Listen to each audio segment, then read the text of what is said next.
बिस्मिल्लाहिर्रहमानिर्रहीम नहमदुहु व नुसल्ली अला रसूलिहिल करीम अम्मा बाद। मोहतरम भाइयों, बुज़ुर्गों और दोस्तों, अल्लाह के फ़ज़ल व करम से आज हमने 17वीं तरावीह मुकम्मल की। देखो, सूरे तौबा में अल्लाह फरमाते हैं वल्लज़ीना यकनीज़ूना अज़्ज़हब वल-फ़िद्दा वला युनफ़िक़ूनहा फ़ी सबीलिल्लाह फ़बश्शिरहुम बिअज़ाबिन अलीम यौम युहमा अलैहा फ़ी नारी जहन्नम फ़तुक्वा बिहा जिबाहुहुम व जुनूबुहुम व ज़ुहूरुहुम हाज़ा मा कनज़्तुम लिअन्फ़ुसिकुम फ़ज़ूक़ू मा कुन्तुम तकनीज़ून। इस आयत में मेरे मोहतरम दोस्तों, जो लोग ज़कात नहीं अदा करते हैं उनके बारे में फ़रमाया कि सोना चांदी को जो लोग जमा करके रखते हैं और उसकी ज़कात नहीं अदा करते, तो अल्लाह फरमाते हैं उनको दर्दनाक अज़ाब की खुशखबरी सुना दो कि कल क़यामत के दिन उनका जो सोना है, चांदी है, उसको आग में तपाया जाएगा और तपाने के बाद उसी सोने चांदी से पेशानी को, सीने को और कमर को दाग दिया जाएगा। ये 3 जगहों का ज़िक्र इसलिए फ़रमाया कि उमूमन जो ज़ेवरात बनते हैं सोने चांदी के, उससे पेशानी को सजाया जाता है, बड़े बड़े गले में हार पहनाए जाते हैं, सीने के ऊपर और कमर पर सोना लटकाया जाता है, इसलिए ये 3 जगहों का कुरान में ज़िक्र फ़रमाया। तो इसलिए मेरे मोहतरम बुज़ुर्गों दोस्तों, मुसलमान ने ये जो फ़रीज़ा है पूरे एहतमाम के साथ में इसको अदा करना चाहिए। ज़कात की मिक़दार ज़्यादा नहीं है। गवर्नमेंट का जो टैक्स है ना, हमारी गवर्नमेंट जो टैक्स वसूल करती है वो 10% होता है 10 लाख रुपये तक, और 20 लाख रुपये के अगर ऊपर होगा तो फिर वो होता है 20%, और 30 लाख के ऊपर अगर होता है तो वो होता है 30%। यानी अगर आपकी कमाई 1 करोड़ रुपये है तो आपको गवर्नमेंट को 30 लाख रुपये टैक्स देना पड़ता है। उसके कंपैरिजन में ज़कात, चाहे आपके ऊपर ज़कात फ़र्ज होने के बाद आपके पास 30,000 रुपये हो, 30 लाख हो, 30 करोड़ हो या 300 करोड़ हो, ज़कात की जो मिक़दार है वो है सिर्फ 2.5%, 2.5%, 2.5% ही देना है आपको। 1 करोड़ रुपयों पर आपको ज़कात सिर्फ 2.5 लाख देना है, और टैक्स कितने लाख देना है भाई? 30 लाख देना है। मुझे आप बताओ, टैक्स ज़्यादा है या ज़कात ज़्यादा है? तो इसके लिए आज के ज़माने में सबसे बड़ा प्रॉब्लम और मसला ये है कि मुसलमान को यही नहीं मालूम है कि उसके ऊपर ज़कात फ़र्ज हो चुकी है। इसलिए कि रोज़ाना मुझे जो मसले मसाइल लोग पूछते हैं उसमें से कम 10 मसले ज़कात के बारे में होते हैं, ज़कात से मुताल्लिक़ होते हैं। किसी के पास में सोने चांदी के ज़ेवरात है तो ज़कात किस पे फ़र्ज़ है? बीवी पूछती है। किस पे फ़र्ज़ है? माँ पूछती है। किस पे फ़र्ज़ है? एक आदमी जॉब करता है तो मेरे प्रोविडेंट फ़ंड की ज़कात किसके ऊपर फ़र्ज़ है? एक का शेयर ट्रेडिंग का कारोबार है तो उसकी ज़कात कैसे निकालूं? बाज़ मुसलमान सिर्फ ये समझते हैं कि मेरे पास जो सोना चांदी है बस उसी के ऊपर ज़कात है, उसके अलावा ज़कात ही नहीं है। ऐसा नहीं है। इसलिए आज मैं आपको पूरे डिटेल्स में तफसील के साथ ज़कात के हर मसले को इंशाअल्लाह वाज़ेह करने की कोशिश करूँगा। पूरे ध्यान से सुनो, तवज्जो से सुनो, तो आपको समझ में आएगा कि हम में से 90% लोग ऐसे हैं जिनके ऊपर ज़कात फ़र्ज़ है। क्या फ़र्ज़ है भाई? जिनके ऊपर ज़कात फ़र्ज़ है। सबसे पहली चीज़, ज़कात 4 किस्म के माल पर फ़र्ज़ है। 4 टाइप का माल: सोना चांदी, कैश, खेती बाड़ी में जो पैदा होने वाली चीज़ें हैं, और चौथा जो जानवर है, ऊंट, गाय बैल, भेड़ बकरियां, दुम्बा, घोड़े, ये जानवर है। अब जानवरों की और खेती बाड़ी की जो ज़कात है उसका मसला अलग है। जानवरों की ज़कात उनके क्वांटिटी के ऊपर बनती है, जितनी उनकी क्वांटिटी होंगी उस हिसाब से ज़कात उनके ऊपर फ़र्ज़ होंगी, उस हिसाब से उसका उसकी मिक़दार निकाली जाएंगी। ऐसे ही खेती बाड़ी का जो मसला है वो खेती बाड़ी के पैदावार पे है, जैसी पैदावार हो गई वैसी उस पर ज़कात फ़र्ज़ हो गई, उसके मसाइल अलग है। हमारा जो मसला है वो है सोने चांदी का, कैश का और सामान्य तिजारत, जो बिजनेस में रूटीन के अंदर जो हमारी मूड़ी लगी हुई है, जो माल लगा हुआ है, रोटेशन के अंदर जो पैसा लगा हुआ है, उसके ऊपर ज़कात फ़र्ज़ है। तो हमारे लिए ये दो मसले सबसे ज़्यादा अहमियत रखते हैं। सबसे पहली चीज़, अल्लाह के नबी सल्लल्लाहु अलैहि वसल्लम ने उनके ज़माने में ज़कात का जो निसाब तय किया था कि किसी के पास अगर इतना माल है उस पर ज़कात फ़र्ज़ होंगी, तो वो माल था 20 दीनार सोना और 200 दिरहम चांदी। 20 दीनार सोना और 200 दिरहम चांदी अल्लाह के नबी के ज़माने में इक्वल होते थे, दोनों बराबर। दोनों का जो बाज़ार के अंदर भाव था वो सेम था। अब आज के ज़माने के हिसाब से अगर हम 20 दीनार सोना और 200 दिरहम चांदी को कैलकुलेट करेंगे तो वो होता है 7.5 तोले सोना और 52.5 तोले चांदी। वो ज़माने में 7.5 तोले सोना किसके बराबर होता था? 52.5 तोले चांदी के बराबर। तो इसलिए अल्लाह के नबी ने अपने ज़माने में वो निसाब तय कर दिया कि वो ज़माना जो अल्लाह के नबी का था उस ज़माने पर भी वो निसाब लागू होता था। आज हमारे ज़माने में भी लागू हो रहा है। हर ज़माने में, चाहे कंप्यूटर का ज़माना हो, टेक्नोलॉजीज़ का ज़माना हो, दुनिया कितनी ही चांद पे पहुंच जाए, लेकिन वो जो निसाब है हर ज़माने वालों के लिए राह हिदायत है, उसमें किसी को कोई चेंजेस करने की ज़रूरत नहीं। आप एकदम उसको समझ सकते हैं। 7.5 तोले सोना और 52.5 तोले चांदी। अब ज़कात आपके ऊपर फ़र्ज़ हुई, ये आपको कैसे मालूम होगा?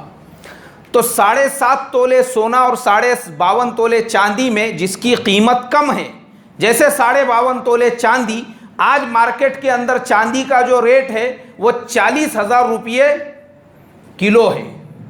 1 केजी चांदी कितने की है भाई? 40,000 रुपये की है।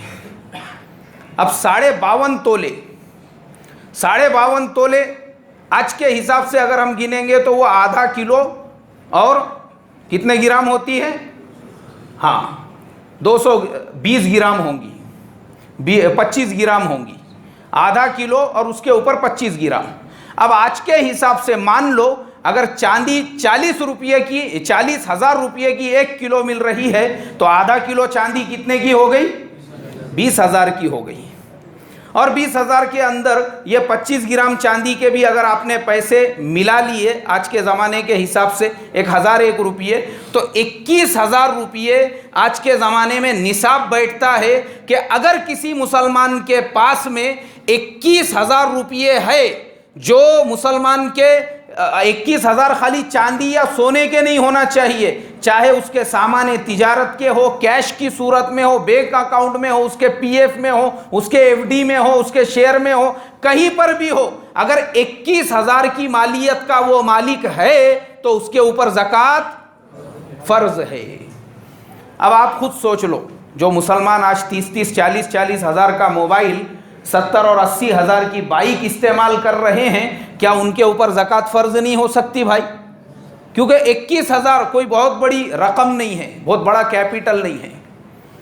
अब 21,000 रुपये, तो जिस वक्त में अब लोग ये मसला पूछते हैं, अरे भाई हम रमज़ान में ज़कात निकालने के लिए बैठे तो हमने अब ज़कात का हिसाब कैसा करना? अब हम ये पहले साल निकाल रहे। अरे पहला साल नहीं, जिंदगी में जिस वक्त में तेरे पास में 21,000 रुपये की मालियत आ गई थी, उसी दिन तेरे ऊपर ज़कात फ़र्ज़ हो गई थी। वो पहला दिन था, उसी दिन ज़कात का निकालना फ़र्ज़ है।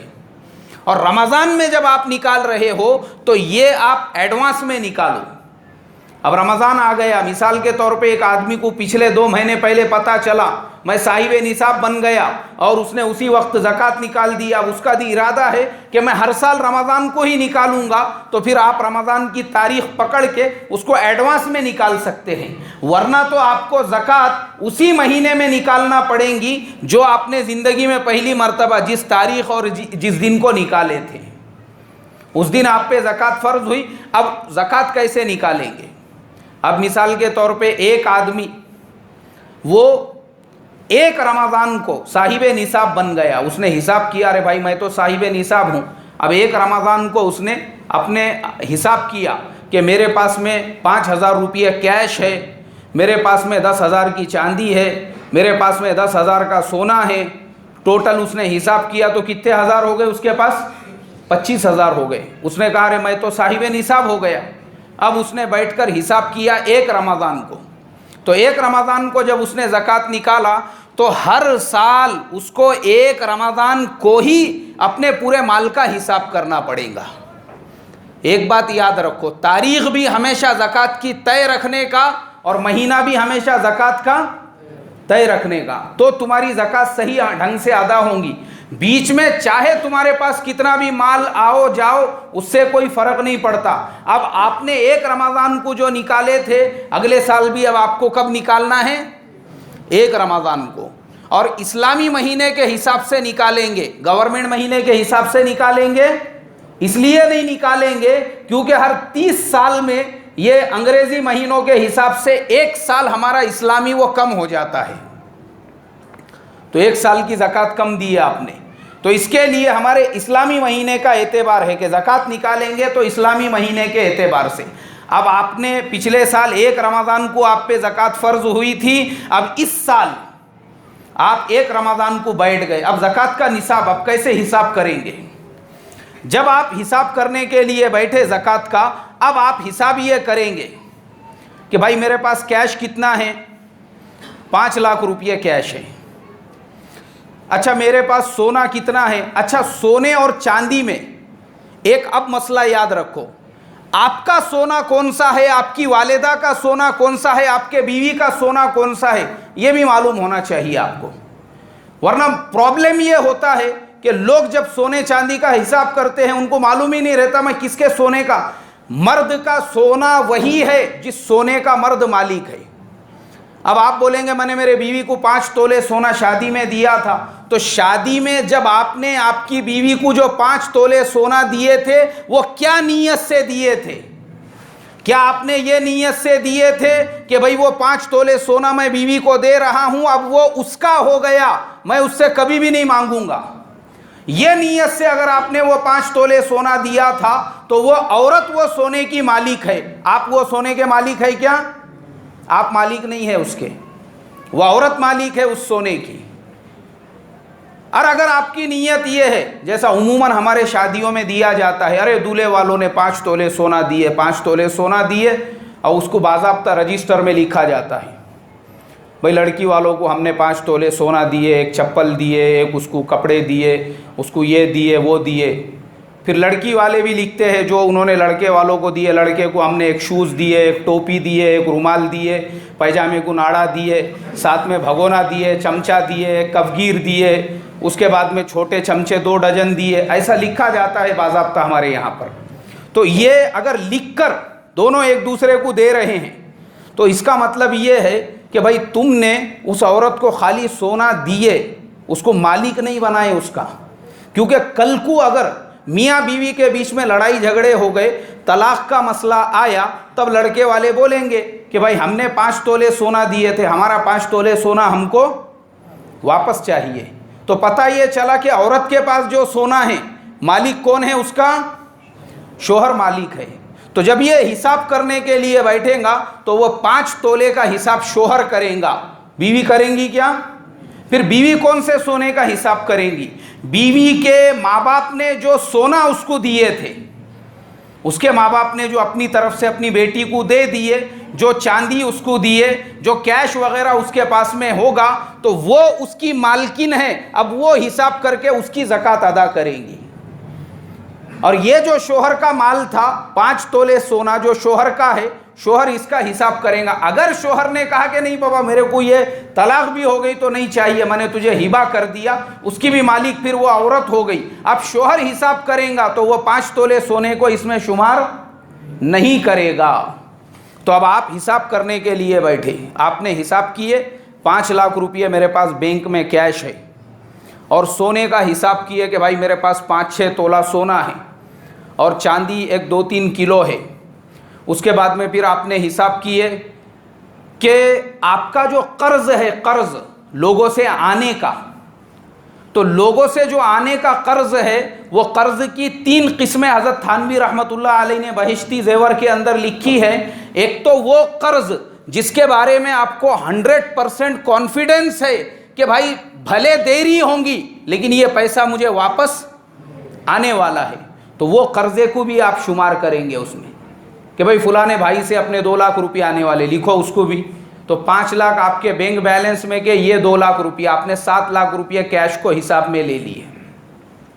फिर उसके बाद आपने वो हिसाब के अंदर शुमार किए कि शेयर मार्केट के अंदर अपने पास में फलाने कंपनी के 1000 शेयर है, तो वो जो 1000 शेयर होंगे, जिस दिन आप ज़कात निकालने के लिए बैठे उस दिन वो शेयर्स का क्या रेट है उसका एतबार होगा। मिसाल के तौर पे टाटा स्टील है, आपने 1972 के अंदर 15 रुपये के भाव से ख़रीदे थे, अब आज का मार्केट रेट उसका 1500 रुपये का है। कितने का है भाई? 1500 रुपये का। तो आप उसको 1972 का हिसाब पकड़ेंगे क्या 15 रुपये वाला? आज का रेट पकड़ेंगे। आज उसका रेट जो है 1500 रुपये का है, तो अगर आपके पास 1000 शेयर है तो 15 लाख रुपये आपको हिसाब के अंदर लेना पड़ेगा। उसका हिसाब इस तरीके से होगा। ऐसे ही सोने चांदी का भी जो हिसाब होगा वो उस जमाने के हिसाब से नहीं कि आपके वालिद साहब के पास में जो सोना था जो आपको मीरास में मिला तो उन्होंने आज़ादी से पहले 10 रुपये तोले के भाव से ख़रीदे थे, वो हिसाब नहीं लगाया जाएगा, बल्कि आज के मार्केट के अंदर वो सोने का क्या भाव चल रहा है उसका हिसाब एतबार होगा।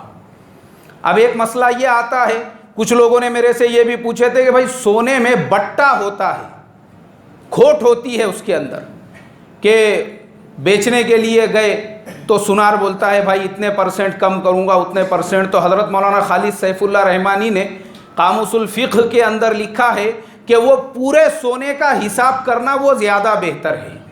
आप पूरे का हिसाब करो, उसमें से आप बट्टा वट्टा मत कट करो, जितना सोना है वो पूरे सोने का हिसाब किया जाएगा। तो आपने शेयर्स का भी हिसाब कर लिए। अब उसके बाद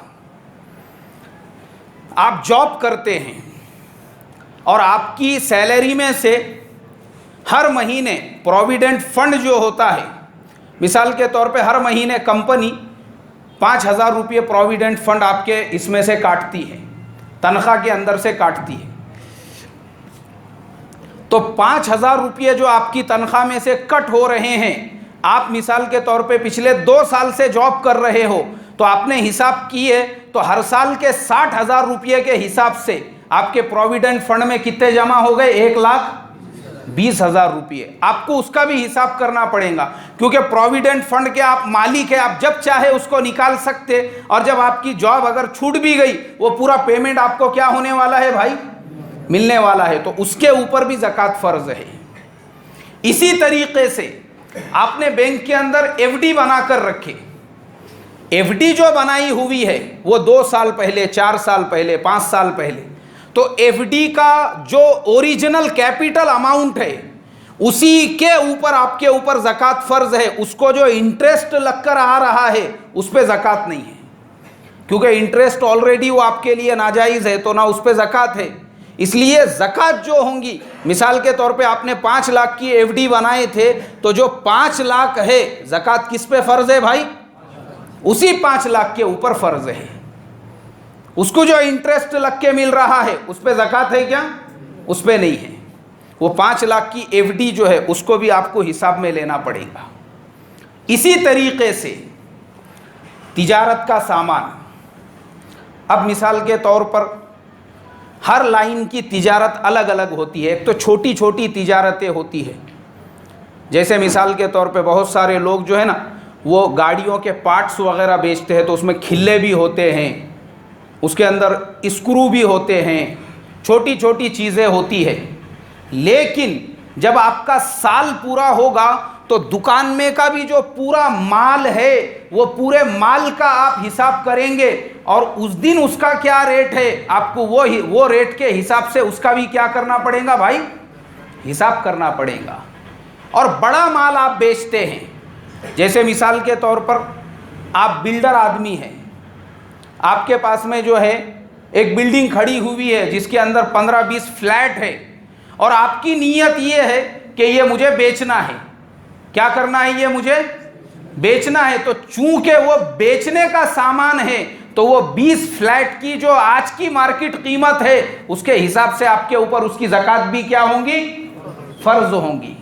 और मान लो अगर वो 20 फ्लैट जो है आपके, वो आपने बेचने के नीयत से नहीं खरीदे, आपकी नीयत ये है अरे भाई 20 फ्लैट है अपने उसको भाड़े से देंगे, किराए से देंगे, और जो उसका किराया आएगा वो किराए से अपन फ़ायदा उठाएंगे।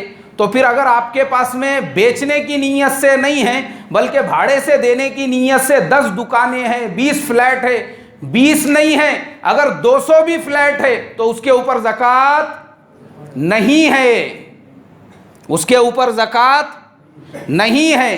क्यों नहीं है?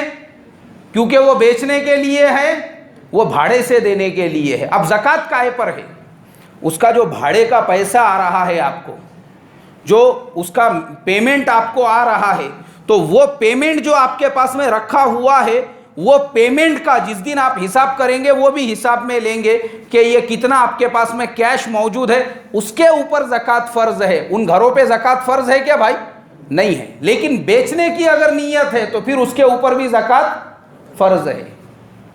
मान लो अगर किराए की भी नीयत नहीं है, आपने ऐसी लेके छोड़ दिया, अरे ठीक है ले लो, कम रेट में मिल रहे, ये लेके रख दो, आगे चल के अपने बच्चों को काम आएंगे, तो उस पर भी ज़कात फ़र्ज नहीं है क्योंकि उसमें आपकी बेचने की नीयत ही नहीं है, आपने उसको लिया है अपने लिए। ऐसे ही ये मैंने आपको एक फ्लैट की मिसाल दिया, ऐसे ही बहुत सारे लोग प्लॉटिंग का धंधा करते हैं, बड़े बड़े कारोबार मुसलमान करते हैं। तो वो सारे कारोबार के अंदर जो तिजारत का माल होगा जिसे आप खरीदते और बेचते हैं, वो पूरे माल के ऊपर आपके ऊपर ज़कात फ़र्ज है। तो अब आप जब हिसाब करने के लिए बैठे तो आपने प्रोविडेंट फंड को, आपने शेयर्स को, आपने जो है आपका जो तिजारत का माल था उसको, वो सारी चीज़ों को लिए। अब ये चीज़ याद रखो, फिर एक बार दोहरा रहा हूँ कि जो बिजनेस का माल है उसका उस दिन का हिसाब पकड़ा जाएगा। किस दिन का हिसाब भाई? जिस दिन आप ज़कात निकालने के लिए बैठे, आपने जितने में ख़रीदे उसका हिसाब नहीं होगा। मिसाल के तौर पर एक प्लॉट है, ज़मीन का जो प्लॉट होता है ना, आपने बेचने की नीयत से 50,000 में ख़रीदे थे, वो एरिया का मार्केट बढ़ गया और आज उसकी कीमत 50 लाख रुपये हो गई, तो आपको ज़कात 50,000 के हिसाब से नहीं निकालना है। अब ज़कात किस हिसाब से निकालेंगे? 50 लाख के हिसाब से। क्यों? आज का रेट क्या है? आज का रेट। अब आप बोलेंगे यार ये ऐसा कैसा मसला हो गया, आज का रेट क्या है? शरीयत के अंदर आज के रेट का इसलिए आज के रेट की अहमियत है। ऐसा ज़रूरी नहीं है कि वो बढ़ के 50 लाख हो गया, हो सकता है कि वो एरिया में रेट कम हो जाए और वो 50 लाख का आपको 25,000 में बेचना पड़े। 50,000 का कितने में बेचना पड़े? 25,000 में बेचना पड़े। अब सोचो 50,000 के अगर 25,000 हो गए और अब आपको अगर बोला जाए कि नहीं आपने तो 50,000 में ख़रीदे थे, 50,000 की ज़कात निकालो, तो उस आदमी पे बोझ होगा या नहीं होगा? तो इसके लिए शरीयत ने यह कहा जो चीज़ भी सामान्य तिजारत आपके पास में है उसके उस दिन का वैल्यूएशन निकाला जाएगा। जिस दिन आप ज़कात निकालने के लिए बैठे हैं, हिसाब करने के लिए बैठे, उस दिन उसका क्या वैल्यू है। अब ये पूरा हिसाब हो गया, आपने अपने कैश का, बैंक बैलेंस का, ये सारी चीज़ों का उसके अंदर हिसाब लिए। अब इसमें मेरे मोहतरम दोस्तों जो आपके ज़रूरत की चीज़ें हैं उसका हिसाब नहीं होगा। मिसाल के तौर पर आप जिस घर में रहते हैं अगर वो 1 करोड़ रुपये का भी फ्लैट है तो वो ज़कात के निसाब में नहीं आएगा। आपके पास में कार है, भले वो मर्सिडीज़ कार हो, ऑडी कार हो, BMW हो, होंडा सिटी हो, कितनी भी महंगे से महंगी कार हो, लेकिन वो आपके ज़रूरत की कार है, उस पर भी ज़कात नहीं है। इसी तरीके से मोटरसाइकिल अगर आपके पास में है तो उस पर भी ज़कात, क्योंकि आपके ज़रूरत की है। लैपटॉप है आपके पास में, वो भी आपकी ज़रूरत का है, उस पर भी ज़कात नहीं है। मोबाइल है आपके पास, भले 50,000 का हो, उस पर भी ज़कात नहीं है। हर वो चीज़ जो आप अपने ज़रूरत में इस्तेमाल करते हैं उसके ऊपर ज़कात फ़र्ज नहीं होंगी। ऐसे ही घर के अंदर जो है और भी कीमती चीज़ें होती है, जैसे 50,000 का रेफ्रिजरेटर होता है और 50-60 हज़ार रुपये का एसी होता है। जितनी भी आपके घर में ज़रूरत की इस्तेमाल की चीज़ें हैं, भले कितनी भी कीमती हो, उस पर ज़कात नहीं है। ये सारी चीज़ों पे ज़कात नहीं है। अब ये चीज़ें आपने इन सब का हिसाब कर दिए। हिसाब करने के बाद अब आपके ऊपर किसी का कर्जा है तो उसको भी आप माइनस करेंगे। अब आपने हिसाब किए कि भाई मेरी जो टोटल मुड़ी, मैं जो हिसाब करते बैठा तो मेरी ज़कात तो मेरे ऊपर 1 करोड़ रुपये की ज़कात हो रही है, मेरे फ्लैटों की और मेरे जो है कैश की और मेरे सोने चांदी की और मेरे प्रोविडेंट फंड की और मेरे एफडी की, शेयर्स की, सबका मैंने हिसाब किया तो मेरे ऊपर कितने की ज़कात फ़र्ज हो गई? 1 करोड़ रुपयों की। लेकिन फुलाने के मुझे 10 लाख रुपये देना है, फुलाने के मुझे 5 लाख रुपये देना है। यहाँ तक कि अगर आपने घर होम लोन के ऊपर लिया हुआ है, होम लोन पे आपने फ्लैट लिया हुआ है, घर लिया हुआ है या कुछ भी लिया हुआ है, बैंक का आपको लोन देने का है, तो वो लोन का भी वो पूरे साल का आप हिसाब करेंगे। कितने साल का भाई? पूरे साल का, पूरे अमाउंट का नहीं। मसला याद रखो, अमाउंट अलग चीज हो गई और साल अलग चीज हो गया। मिसाल के तौर पे आपने 1 करोड़ रुपये बैंक से लोन लिया हुआ है अपने घर के लिए। अब आप हर महीने अगर 20,000 रुपये भी बैंक वालों को पे कर रहे हैं तो 1 साल के आपके कितने हो गए? 2,24,000 रुपये। कितने हो गए? 2,40,000 रुपये। 2,40,000 हो गए। हालांकि आपने लोन कितने का लिया हुआ है? 1 करोड़ का। तो जब आप ज़कात का हिसाब करने बैठेंगे तो 1 करोड़ माइनस नहीं करेंगे, बल्कि उतने ही माइनस करेंगे जितने आपको कितने दिन में देना है? 1 साल के अंदर देना है। याद रखो, जितने आपको बैंक का लोन 1 साल में फेड़ना है, आप अपने ज़कात के पैसों में से माइनस करेंगे। अगर आप पूरा माइनस करने जाओगे कि नहीं मैं पूरे 1 करोड़ माइनस करूंगा, तो ये जितने दुनिया के बड़े बड़े बिल्डर हैं ना, जो 500-500 करोड़ के प्रोजेक्ट बना रहे, वो भी कटोरा लेके खड़े हो जाएंगे आपके सामने, बोलेंगे भाई हम भी जो है मोहताज है, गरीब है, मिस्कीन है, हमको भी दो ज़कात के पैसे। जितने बड़े बड़े बिल्डर है ये, क्यों? इसलिए कि उन्होंने 200-200 करोड़ के लोन लेके ये बड़े बड़े प्रोजेक्ट शुरू किए हुए। वो बोलेंगे साला मैं तो 200 करोड़ का वो हूँ, मैंने तो मेरे पूरे मजदूरों को रमज़ान पे काम पे लगाना चाहिए। 2-4 नूर मस्जिद के सामने, 2-4 जामा के सामने, 2-4 आलमगीर के सामने, 2-4 इधर उधर, सबको रमज़ान के महीने में वही ड्यूटी। क्योंकि अपन कौन है? मकरूज है, कर्जा है अपने ऊपर, तो वो खुद मकरूज बन जाएंगे। तो इसलिए शरीयत ने ये कहा कि जो तुमने टोटल लोन लिया है वो नहीं, 1 साल में आपको जितना फेड़ने का उसका आप हिसाब करेंगे। तो आपके ऊपर जो मैंने बताया कि आपकी समझो 1 करोड़ की ज़कात निकल रही थी, आपको कर्जा देने का है 1 का 10 लाख रुपये, आपने वो माइनस किए। इसी तरीके से आपको अगर घर का लोन देना था 2,40,000, वो आपने माइनस किए। कार का अगर लोन देना था उसको आपने माइनस किए। जितनी भी ऐसी चीज़ें हैं जो कर्ज है आपके ऊपर, वो सारा कर्ज आप उसमें से क्या करेंगे भाई? माइनस करेंगे, पूरा माइनस करेंगे उसके अंदर से। अच्छा, अब एक और मसला, पार्टनरशिप के अंदर कोई काम चल रहा है, कारोबार चल रहा है, तो 2 पार्टनरों के बीच में एक कारखाना है, तो अब दोनों पार्टनर मिलके अपनी ज़कात कैसी निकालेंगे? तो पहली चीज़ तो याद रखो, जो कारखाना है उस पर ज़कात फ़र्ज़ है क्या भाई? उस पर ज़कात फ़र्ज़ नहीं है। कारखाने में जो मशीनरीज आपकी लगी हुई है, भले 10 करोड़ की है, उस पर भी ज़कात फ़र्ज़ नहीं है। तो जब दोनों पार्टनर है, हिसाब किताब तो दोनों का अलग अलग रहेगा, तो इसका जो प्रॉफिट है, इसका जो प्रॉफिट है, दोनों का अपना जो हिसाब किताब है, वो दोनों में से आप अपनी अपनी ज़कात निकालोगे। कैसी ज़कात निकालेंगे? अपनी अपनी ज़कात निकालेंगे, सेपरेट तो सही ढंग से आपकी ज़कात अदा होंगी। तो आपने उसमें से पूरे कर्जे वगैरह को माइनस किए, और माइनस करने के बाद अब आपने उसमें से 2.5% पूरा कैलकुलेशन किए। मिसाल के तौर पर 1 करोड़ रुपया आप पर हो रहे थे, 1 करोड़ का आपने जब टोटल मारे कि आप पे कितना कर्जा है, तो आपको बैंक का लोन देना है, इसके उधार देना है, उसकी उधारी, सब करके 20 लाख आपके माइनस हो गए उसमें से कर्जों के। अब कितने बचे? 80 लाख रुपये बचे। 80 लाख रुपये पे 2.5% के हिसाब से 2 लाख रुपये की ज़कात आपके ऊपर फर्ज हो गई। कितने लाख की भाई? 2 लाख रुपये। तो वो 2 लाख रुपये आप फौरन अलग कर देंगे। क्या करेंगे? 2 लाख रुपयों को फौरन अलग करेंगे। अब अलग करने के बाद वो 2 लाख रुपये ज़कात जो है आप किन में तकसीम करेंगे? तो इसी सूरत में आगे फरमाया, इन्नमस सदाक़ातु लिल फ़ुक़राई वल मसाकीन वल आमिलीन अलैहा वल मुअल्लफ़ति क़ुलूबुहुम व फ़िर रिक़ाबि वल गारिमीन व फ़ी सबीलिल्लाहि व इब्निस सबील।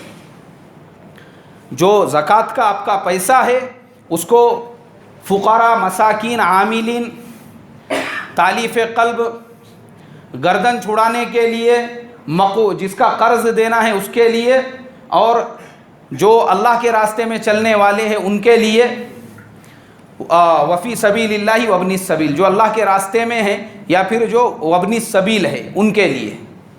ये 8 जो ज़कात के मुस्तहिकीन है। अब चूँकि हमारा वक्त पूरा हो गया, अभी 8 मुस्तहिकीन का अगर मैं डिटेल बताऊं तो फिर लंबा वक्त होगा, तो सिर्फ मोटे अंदाज में मैं आपको बताता हूं। आप ऐसे को ज़कात देंगे जो बेचारा खुद साहिब निसाब नहीं है। क्या नहीं है भाई? साहिब निसाब नहीं है। मतलब अब बहुत सारे लोग मेरे से मसला पूछते हैं, मौलाना वो हमारे पड़ोस में एक बेवा है, उसको हम ज़कात दे सकते क्या? हमारे पड़ोस में एक गरीब है, उसको ज़कात दे सकते क्या? देखो, ज़कात के लिए किसी का बेवा, किसी का यतीम, किसी का ज़ईफ़ होना ज़रूरी नहीं है। ज़कात के लिए शर्त यह है कि उसने साहिब निसाब नहीं होना चाहिए। बेवा है, 15,000 का मोबाइल इस्तेमाल कर रही, 60,000 की स्कूटी के ऊपर घूम रही है, जहाँ पे जॉब करती वहाँ पे 18-20 हज़ार रुपये सैलरी आ रही है, तो क्या इसको ज़कात उठा के देंगे आप? हाँ, नहीं देंगे। अरे हमारे पड़ोस में एक बूढ़ा है, अब वो बूढ़ा गवर्नमेंट सर्वेंट था आर्मी के अंदर, उसको 35,000 रुपये, तेरे से डबल जो है उसके ऊपर डबल ज़कात फ़र्ज हो रही हर महीने। मालूम ही नहीं है इसको बेचारे। ऐसा होता है। तो उसके लिए ये शर्त नहीं है कि कोई बूढ़ा हो, ज़ईफ़ हो, यतीम हो या फिर वो बेवा हो। उसके लिए शर्त ये है, मालूम करो, जिसको दे रहे हो ये मालूम करो कि उस पर ज़कात फ़र्ज है या नहीं है। अगर उस पर ज़कात फ़र्ज नहीं है तो ही आप उसको ज़कात के पैसे देंगे। अब मैंने अपने यहाँ पर देखा हूँ, बहुत सारे लोग जो है ना, गरीबी का, इफलास का वो रोना रोते, अरे हम बहुत गरीब है, बहुत हालात में हैं। लेकिन मैंने वैसे मंगने वालों को भी देखा, आधा किलो सोना पहने हुआ रहता उन्होंने। हाँ, हाथ में भी चूड़ियाँ है माशाअल्लाह, गले में भी लटका हुआ है, और पैरों में भी जो है चांदी वांदी, पूरा जेवरात में लदे हुए हैं। फिर क्या बन के बैठे हुए हैं? मोहताज है, मिस्किन। अरे तुम जब मोहताज है तो तुम्हारे पास जो सोना वगैरह है बेचो ना उसको। मगर हमारे मुल्क का मसला ये है कि हमारे वहाँ गरीब से गरीब भी रहेगा तो सोने से इतनी मोहब्बत, उसको सोना छोड़ने को तैयार नहीं है। हाँ, सोने से जो औरतों को मोहब्बत होती है ना, सोने चांदी से, अल्लाह हिफाजत फरमाए, पेट को नहीं खाएंगे, 10-10 रुपये जमा करके रखेंगे। क्यों? बोले वो बाजू वाली ने जो गंठन बनाई ना, मेरे को भी बनाने का है, नहीं वैसी बनाने का बोले मुझे भी। तो सोने से इतनी मोहब्बत, अरे कौन बोला तुमको? तो इसके लिए पहले तहकीक करो, नहीं तो उसके पास में पूरा गंठन का कुप्पा बन के रखा हुआ है और तुम उसको ज़कात के पैसे दे रहे, ये नहीं। और उसमें अगर आप अपने रिश्तेदारों में देना चाहते हैं, रिश्तेदारों में, तो अपनी औलाद और अपने माँ बाप, नीचे और ऊपर छोड़कर आप किसी को भी ज़कात दे सकते हैं। नीचे मतलब अपने बेटे को, पोतरे को, उनको ज़कात नहीं दे सकते। ऐसे ही ऊपर अपने बाप को, दादा को, उनको ज़कात, ऐसे ही मियाँ बीवी एक दूसरे को ज़कात नहीं दे सकते। बाकी आप अपने सगे भाई को दे सकते। अगर आपको पता है कि ये साहिब निसाब नहीं है तो सगे भाई को भी क्या कर सकते भाई?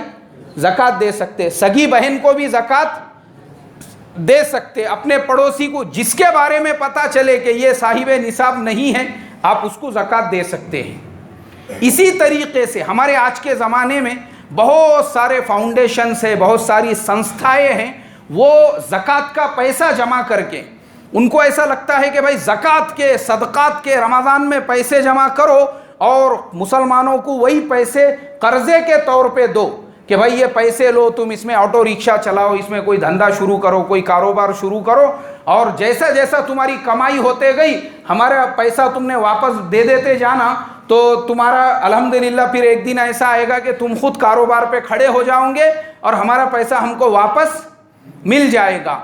इस तरीके से ज़कात के पैसों पे बैंक चलाना जायज़ नहीं है, क्योंकि आपकी ज़कात ही नहीं अदा हुई।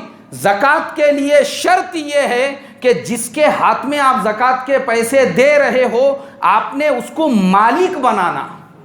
क्या बनाना भाई? उसको मालिक बनाना। मालिक, उसको आपको पूछने का भी अधिकार नहीं है कि आपने एक को 10,000 रुपये ज़कात दिए और 2 महीने बाद पूछ रहे मैंने तुझे 10 दिया था, क्या करा तूने? क्यों? इसलिए कि आपको अब कोई हक नहीं रहा। आपने जब उसको दे दिए, ख़त्म हो गई बात, आपके उसके बीच का रिश्ता ताल्लुक़ ख़त्म। उसको मालिक बनाना शर्त है। क्या बनाना शर्त है? मालिक बनाना। ऐसा बैंक चलाना जायज़ नहीं है ज़कात के पैसों पे कि इससे ले रहे उसको दे रहे, फिर उससे ले रहे उसको दे रहे। क्योंकि मेरा एक तजुर्बा है, ये उधार लेकर जो लोगों को धंधे कारोबार करने की, रिक्शे वगैरह चलाने की जो आदत रहती ना, ये कब्र में चले जाते मगर उधारी की इनकी आदत नहीं जाती। मैं मेरी आंखों से देखता हूँ, बचपन से मैं जिनको देखता था कि वो कभी इससे कर्जा ले, कभी उससे उधार ले, ये धंधा कर, वो कारोबार कर, आज भी मैं देखता हूँ उनको, तो वो लोग उसी खबासत के अंदर मुलव्विस है, आज भी वो उधारियों से बाहर नहीं निकले हुए हैं, वही आदत लगी हुई है। क्योंकि ये फितरत और आदत रहती। तो ये मैंने ऐसों को भी देखा हूँ जो इस तरीके से बैंक चलाने वाले हैं। अब वो जो आदमी साहिब निसाब है उसको कर्जा दे दिए ज़कात के पैसों में से, अब उसने तो पहले ही पूरे महल्ले का कर्जा करके रखा था, उसने बोला चलो अब बैंक निकल गया, इनको भी लगाओ चूना। बैंक वालों से भी उधार लिया, खा के बैठ गया, बैंक वाले मार रहे चक्कर। अब एक आदमी ऑलरेडी साहिब निसाब था, उसने वो पैसे खा गया। अब बताओ मुझे ज़कात अदा हुई कि आपकी नहीं अदा हुई? इसके लिए मेरे मोहतरम दोस्तों, जो ज़कात के अमवाल में जो फरमाया कि आप जिसको ज़कात दे रहे हो, अपने रिश्तेदारों में भी अगर दे रहे हो तो ऐसे रिश्तेदारों को दो जो साहिब निसाब नहीं होना चाहिए। पड़ोसी को भी दे रहे हो तो ऐसा हो जो साहिब निसाब नहीं होना चाहिए। जिसको भी देंगे तो ज़कात अदा होंगी। और एक चीज़, ज़कात सिर्फ और सिर्फ मुसलमान को ही दे सकते, गैर ईमान वाले को ज़कात नहीं दे सकते। अगर गैर को आपको देना है उसको सदका दो। क्या देंगे उसको? सदका। सदका, सदक़े का जो पैसा है, क्योंकि अल्लाह के नबी ने हज़रत मुआज़ इब्न जबल से फरमाया, जब उनको यमन का गवर्नर बना के भेजा के फरमाया, मुआज़ मुसलमानों का पैसा लो और मुसलमानों पे ही खर्चा करो, क्योंकि ज़कात आप किसके जेब में से निकाल रहे? मुसलमानों के। तो किस पे खर्चा करो? मुसलमानों पे खर्चा करो। हाँ, इसलिए ज़कात के पैसे गैर ईमान वाले को नहीं दे सकते। हाँ, उसको दो आप। अगर आपके पड़ोस में कोई गैर है, बेचारा मोहताज है, गरीब है, मिस्कीन है, तो जब आप सदक़तुल फ़ितर अदा करेंगे या थोड़ा सा अपना दिल बड़ा करके सदक़े में से भी उसको क्या कर सकते हैं? दे सकते हैं। तो इसके अलावा भी मेरे मोहतरम दोस्तों, अगर ज़कात के मसाइल वगैरह आपके नहीं समझ में आए होंगे तो मैंने हर अपने मस्जिद के साथियों को तो आम इजाज़त है, कभी भी किसी भी वक्त में वो फ़ोन लगा सकते हैं, मसाइल वगैरह पूछ सकते हैं, लेकिन दूसरों के लिए खाली तरावी के बाद में इजाज़त है। तीसरी चीज़ ये है कि खाली मैसेज वगैरह मत करो मुझे मसला पूछने के लिए, जो है ना, क्योंकि मेरे मोबाइल में मैसेज रहते नहीं, वो रोज़ाना पूरा मोबाइल क्लियर होता, सारे मैसेज चले जाते। डायरेक्ट फ़ोन करो और फ़ोन करके क्या करो? बात करो। और अगर नहीं तो मगरिब तक सब्र करो, मगरिब से लेके इशा तक, तरावी तक मैं यहीं पे बैठा हुआ हूँ, मेरे पास आके बैठो आराम इत्मीनान से। जो भी आपके जहन में इश्कालात है, सवालात है, वो इत्मीनान से पूछो तो इंशाअल्लाह उसका खुलासा हो जाएगा। अल्लाह मुझे आपको अमल की तौफीक अता फरमाए। सुभान अल्लाहि व बिहम्दिही, सुभानक अल्लाहुम्मा व बिहम्दिका, नशहदु अल्ला इलाहा इल्ला अंता, नस्तगफिरुक।